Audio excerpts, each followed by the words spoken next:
My precious friend, എന്റെ വിലയേറിയ സ്നേഹിത, Jesus says in Matthew 5:13, Mathai 5:13 യേശുക്രിസ്തു പറയുന്നു, you are the salt of the earth. നിങ്ങൾ ഭൂമിയുടെ ഉപ്പാകുന്നു. The Lord has chosen you to be the salt of the earth. ഭൂമിയുടെ ഉപ്പായി തീരുന്നതിനെ കർത്താവ് നിങ്ങളെ തിരഞ്ഞെടുത്തിരിക്കുന്നു. Salt brings life to the food.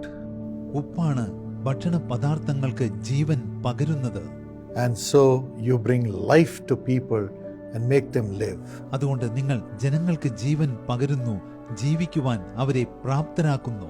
Through the life-giving power of Jesus. നമ്മുടെ കർത്താവായ യേശുക്രിസ്തുവിന്റെ ജീവദായക ശക്തിയിലൂടെ There are times when we lose everything in our life. നമ്മുടെ ജീവിതത്തിൽ നമുക്ക് സകലതും നഷ്ടപ്പെടുന്ന ചില At സമയങ്ങളുണ്ട്. that time when we become the salt of the earth and become the salt or life-giving power to other people, God brings salt into our life. അത്തരം സമയങ്ങളിൽ നമ്മൾ ഭൂമിയുടെ ഉപ്പായി തീർന്ന് ക്രിസ്തുവിന്റെ ജീവദായക ശക്തിയിലൂടെ മറ്റുള്ളവർക്ക് ജീവൻ പകരുമ്പോൾ യേശു നമ്മുടെ ജീവിതത്തിലേക്ക് ഉപ്പ് അല്ലെങ്കിൽ ജീവൻ പകരുന്നു. Let me share this wonderful testimony with you.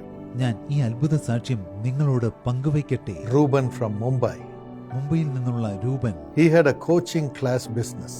അദ്ദേഹത്തിന് ഒരു കോച്ചിംഗ് ക്ലാസ് ബിസിനസ് ഉണ്ടായിരുന്നു. He invested all his properties and money into that അദ്ദേഹം business. തന്റെ സകല വസ്തുവകകളും പണവും ആ ബിസിനസ്സിൽ നിക്ഷേപിച്ചു. But during the COVID, he lost the business, lost all the money. എന്നാൽ കോവിഡിന്റെ കാലഘട്ടത്തിൽ അദ്ദേഹത്തിന് ബിസിനസ്സിൽ നഷ്ടമുണ്ടായി, പണമെല്ലാം നഷ്ടപ്പെട്ടു. And a huge bank loan developed for him. തൽഫലമായി അദ്ദേഹം വലിയൊരു ലോൺ ബാങ്കിൽ നിന്ന് എടുക്കേണ്ടി He വന്നു. was struggling to pay the bank loan. അദ്ദേഹം ആ ബാങ്ക് ലോൺ തിരിച്ചടയ്ക്കുവാൻ കഷ്ടപ്പെടുകയായിരുന്നു. His wife was working, and with that he was doing it. അദ്ദേഹത്തിന്റെ ഭാര്യ ജോലി ചെയ്തിരുന്നു, അതുകൊണ്ടാണ് അദ്ദേഹം loan അടച്ചിരുന്നത്. She was supporting the family. അവരാണ് കുടുംബത്തെ നടത്തിയിരുന്നത്, പിന്താങ്ങിയിരുന്നത്. But she lost the job also. എന്നാൽ അവർക്കും അവരുടെ ജോലി നഷ്ടപ്പെട്ടു. Again, another agony വീണ്ടും came. മറ്റൊരു കഠിനവ്യത അവർക്ക് നേരിട്ടു. Reuben's brother came and took away his house in an unreasonable manner.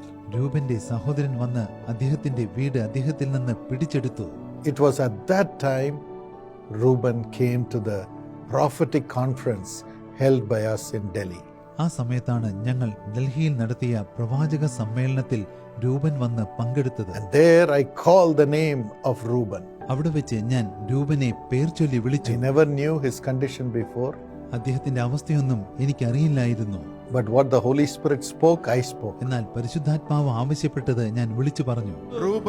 Reuben, God is going to bless you financially. प्रभु आपको पैसों की आशीष दे रहा He है. will make you pay all the bills. वो आपके सारे बिल चुकता करवाएगा. You will come out of debt. आप कर्ज से उबर आएंगे And you will be an honorable person. और आप एक सम्माननीय व्यक्ति बनेंगे. A property will be given to you. आपको वो संपत्ति वापस मिलेगी. Do not be afraid. डरे नहीं. Your family will be secure. आपका परिवार सुरक्षित रहे. And when Reuben heard it, he was overwhelmed with joy.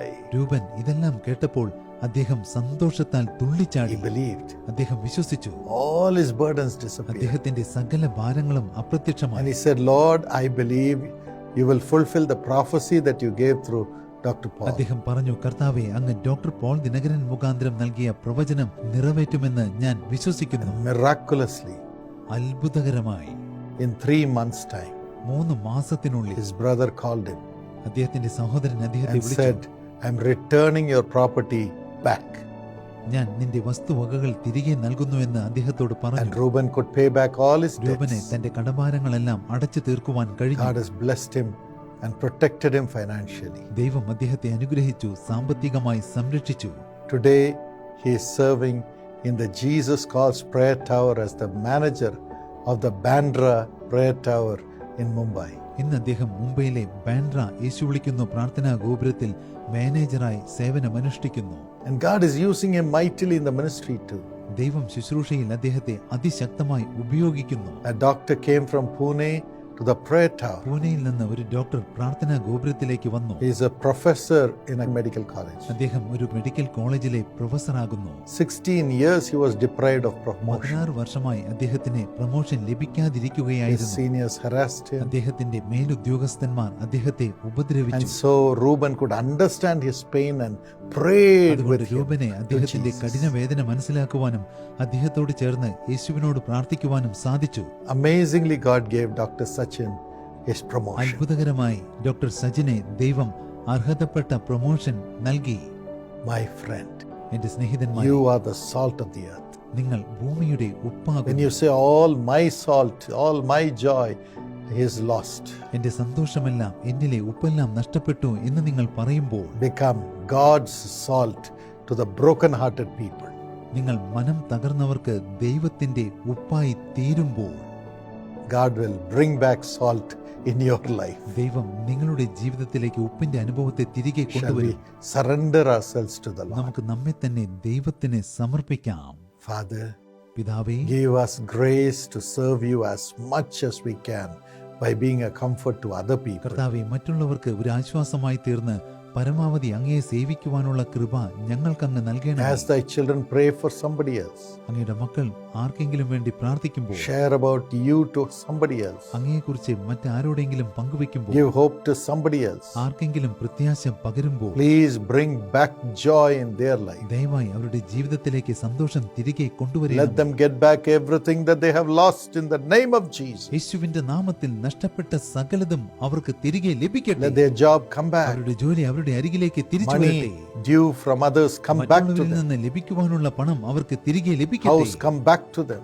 വീട് അവർക്ക് തിരികെ ലഭിക്കട്ടെ. Let everything return in Jesus' name. സകലതും യേശുവിന്റെ നാമത്തിൽ അവർക്ക് തിരികെ ലഭിക്കട്ടെ. Thank you for doing it, Lord. കർത്താവേ, അത് ചെയ്യുന്നതിന് In നന്ദി. Jesus' name, യേശുവിന്റെ നാമത്തിൽ bless this day. ഈ ദിവസത്തെ അനുഗ്രഹിക്കണമേ. Prosper this day. ഈ ദിവസത്തെ Let സമൃദ്ധീകരിക്കണമേ. thy children live. അങ്ങയുടെ മക്കൾ ജീവിക്കട്ടെ. In Jesus' name. യേശുവിന്റെ നാമത്തിൽ Amen. Amen. God bless you. ദൈവം നിങ്ങളെ അനുഗ്രഹിക്കട്ടെ.